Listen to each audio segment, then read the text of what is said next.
Hey guys, welcome back to today's video. Today is Wednesday, September 21st, 2022, and today we are going to be talking about President Joe Biden's approval rating, reaching the highest point, according to Real Clear Politics, of the entire election year. President Biden's approval rating is currently at 43.1%.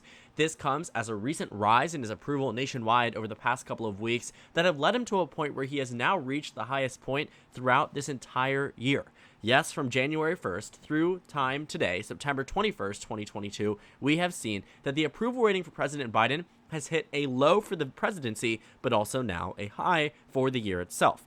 43.1% rivals a very similar time frame back in May of 2022, but then it started to decrease again. But at that point in time, Biden still had not hit 43%. The last time we had a 43% approval rating was actually on January 1st, 2022, but December 31st, 2021. From then on, it actually was a little bit higher, a high point of 44% in the month of December, but from then on, you have to go all the way back to October 2021 to get us to around the point where we are today. And I would also like to show you the approval rating rise for President Biden across the nation and its dramatic increase for the President of the United States. You can see for this brief period of time, President Biden was disapproved of by 21 more points than he was approved of across the nation. At a different point, 37% of the country approved of President Biden and 58% disapproved of his job as President of the United States.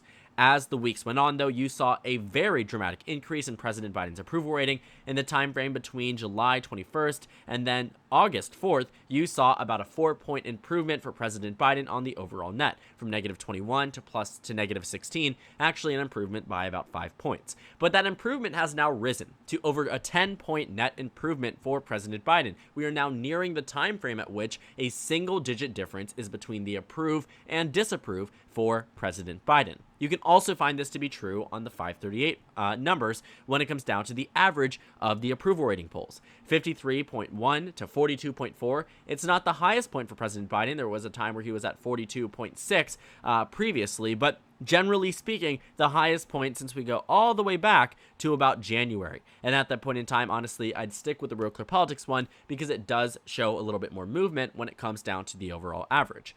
But the numbers get better for President Biden amongst likely or registered voters. You'll see here that, yes, it looks a little bit similar, but the numbers have certainly improved pretty dramatically, especially amongst the voting group that is the most likely to vote. When you go to all adults, the approval rating for President Biden does decrease a little bit, goes down to 41.2%, but when you gauge into those who are most likely to vote in these midterm elections, or in general, you find the approval rating increases.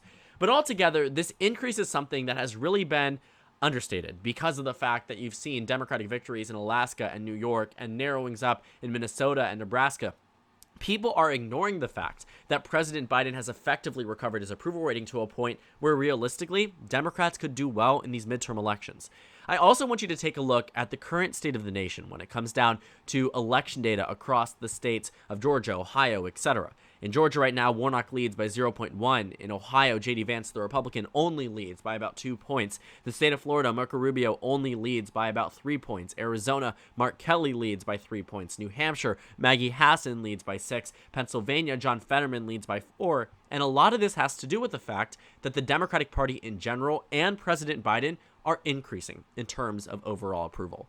And it isn't just job approval rating that has improved for President Biden, as we can see in his favorability rating numbers. It's also the favorability rating numbers that are good indicators about how people view certain politicians in terms of genuineness, in terms of advocacy, in terms of representation. Beyond their status as president, how do you view them as people, and how do you like them? And President Biden has always had the benefit of being someone who was likable. He was likable in 2020, and he is now seemingly becoming more and more likable as the months go on.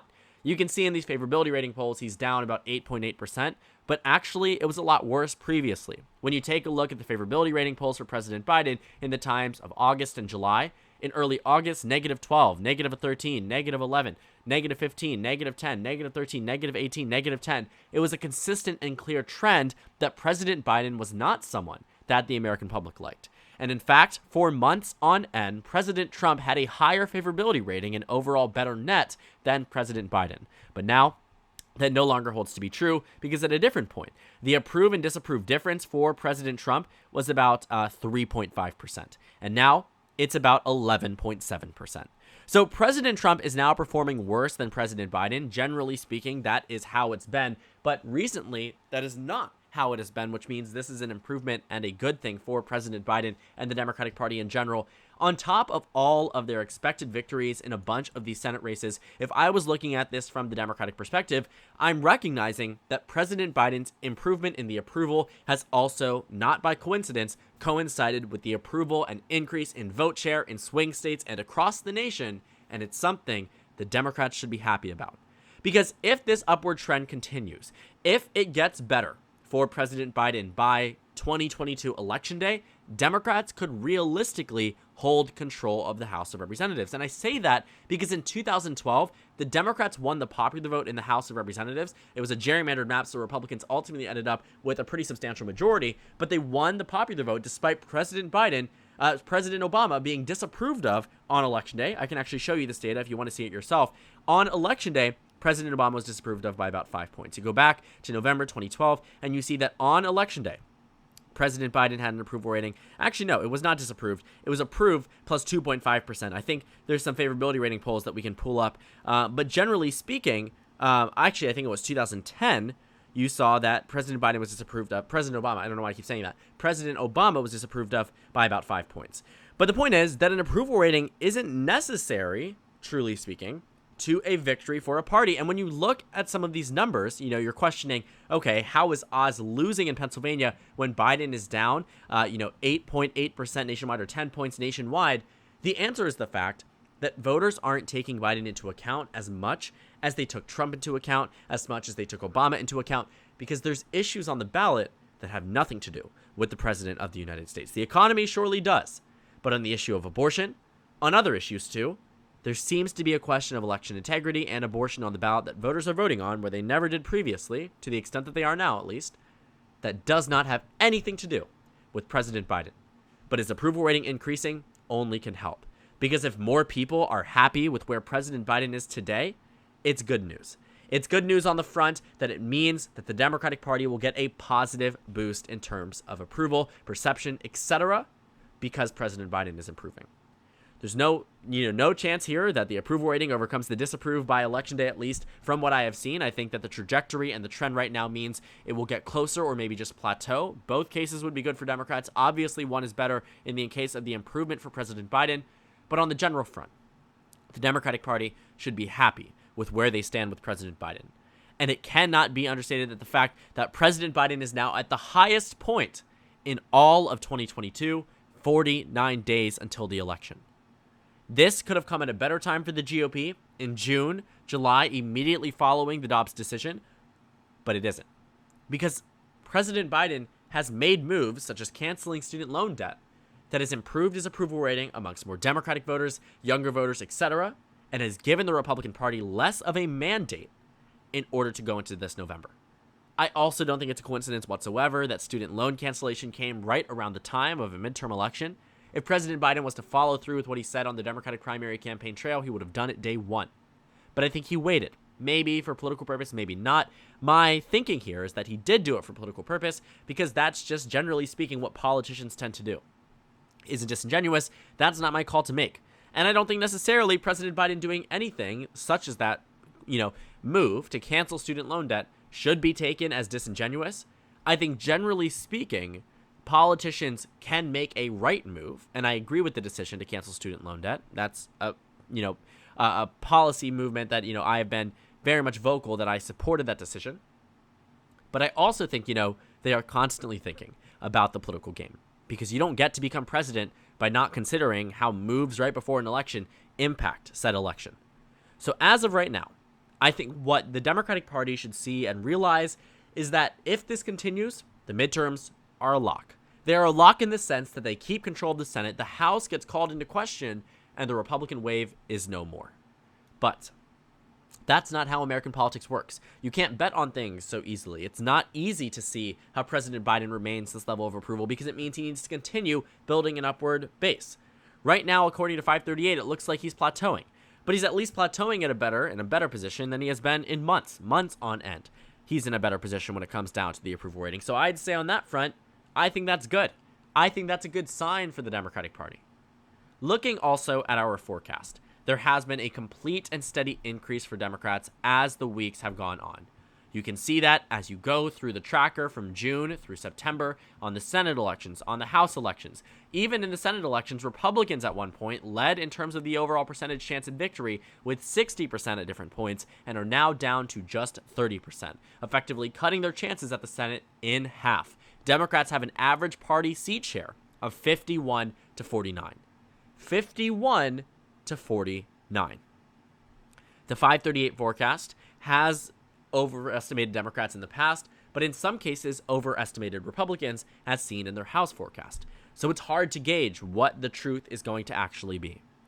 But this shift in itself can be accurately gauged. Maybe Republicans were at 70 instead of 60, and they're at 40 instead of 30. Maybe you can make that argument. But what it does capture accurately is a change in public sentiment. And that absolutely happened in numerous ways across all of these Senate elections and House elections as well. Alaska didn't flip without a change in public sentiment. New York didn't go to the Democrats larger than it did for Biden without a change in public sentiment. The Democrats performing better in their special elections, in their regular elections, in their referendums does not happen without the public changing their stance. Because the generic ballot 2 months ago had the Republicans ahead. Their generic ballot for the past 9 months had the Republicans ahead. And that no longer is the case. Looking at where the Democrats are as well, the Democrats are at 45%. Do you know why that's so significant as well? Because the last time Democrats were at 45% was all the way back here on October 1st, 2021. The generic ballot, the approval rating of President Biden, all of it better for the Democrats and higher for the Democrats than at any point in this campaign season throughout all of this election year. The last time was in 2021, nearly 1 year ago, and Democrats today have returned to their point in time then. It's not as good as when the Democrats were up by, 4 points nationwide, 5 points nationwide. This was very impressive for the Democratic Party. But at that point, President Biden was approved of. President Biden was approved of in July. You're talking by a margin of about 10 points nationwide. That translated to a 4-point lead on the generic ballot. Well, when it comes down to now, the numbers, President Biden being down 10 points nationwide has resulted in, guess what? A 1-point lead for the Democratic Party across our national generic ballot. So to keep that in consideration and to recognize that as well, we have to see, the nationwide approval rating of Biden does not truly have as much of an impact on the generic ballot as we might think. But in case of the Democrats seeing an improvement from President Biden, an improvement does help. It doesn't matter, meaning it won't make or break the election in that front, but it certainly can aid, especially in the close and competitive races. But right now, it doesn't look like Democrats are going to have to rely on that, at least in the case of the Senate and in numerous governor elections as well. There's a lot at stake on the ballot this November, which is why President Biden really is not viewed as this end-all be-all figure as President Trump once was. The 2018 midterms were a referendum against President Trump, and as much as 2022 has been tried tirelessly by the GOP to be a referendum against President Biden, it's hard to do that when people are thinking and contemplating equal rights. In voting access and in abortion, these are things that have nothing to do with a pro-choice and pro-voting rights president, because at the end of the day, you already have someone in office who agrees with you on that front, which also deters voters from voting against him. You can find in states with abortion referendums on the ballot, specifically in the state of Michigan, where you will find that Democratic contenders, regardless of the seat, are improving and outperforming their 2018 numbers simply because of this abortion referendum. Coinciding votes with a direct consideration in mind of liberal issues across this country, abortion, gay marriage, social equality, voting rights, whatever it might be, the majority of Americans stand on the left. The majority of this country is socially liberal. And that helps Democrats because this midterm is no longer just about the economy. It's about social issues. And it's about how individuals in both political parties will represent and vote on these issues. And right now, the Republican Party is certainly losing that game, whereas President Biden and the Democrats are winning it with ease. So thank you guys so much for watching this video. Make sure to comment down suggestions below. Subscribe on the left if you haven't already, and check out the Instagram and Twitter. At the bottom left of the screen, there's also a Discord server for you to go ahead and join. on the screen, there's a video you can watch, and then a playlist for my 2022 election analysis videos. Again, thank you guys so much for watching, and I will see you all later today. Sorry, tomorrow.